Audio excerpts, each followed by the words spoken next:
Sa video presentation na to, tuturuan ko kayo kung paano nga ba sinosolve itong equation na to using your scientific calculator. So, unahin muna natin itong mas madali. Okay? So, para input yan, okay? So, input muna natin yung 3,000. So, 3,000, okay? Bracket. Take note, sa calculator ninyo, walang bracket dyan. Yan ay, ang meron lang ay parenthesis. Okay? Open and close parenthesis. So, bracket, bracket. Tapos, pindutin natin dito para mapunta yung sa loob. Okay? Tapos, meron tayong fraction. So, pipindutin natin ito. Ito yung fraction. Okay? Tapos, may parenthesis dun sa numerator. So, parenthesis, 1 plus 0.02. Close parenthesis. Tapos, may exponent na 24. So, pipindutin ko to. Ito. Raised to 24. Tapos, itong pipindutin ko para yung ganito, yung parang cursor, bumaba siya.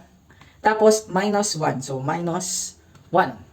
Okay? So, na-input ko na lahat dun sa numerator. Ngayon naman, bumaba tayo dun sa denominator. Okay? So, 0.02. Okay? So, tapos na. Equal na natin.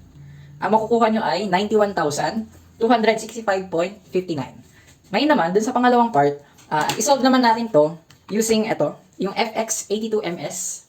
Okay? So, dito, di ba meron tayong tinatawag na PEMDAS? Okay?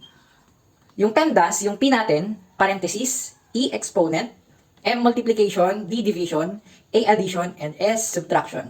Okay, so i-apply natin yung PEMDAS dyan. Okay? Ang una nating gagawin ay yung may exponent, or nasa parenthesis rather. So, 1 plus 0.02.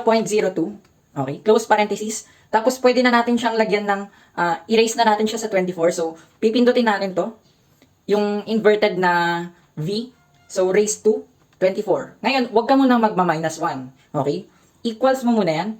Equals. And then, minus 1. Okay? So, yung numerator, itong kabuuang numerator na yan, yan ay 0.608437249 and etc. Okay? So, yung numerator, i-divide natin sa denominator.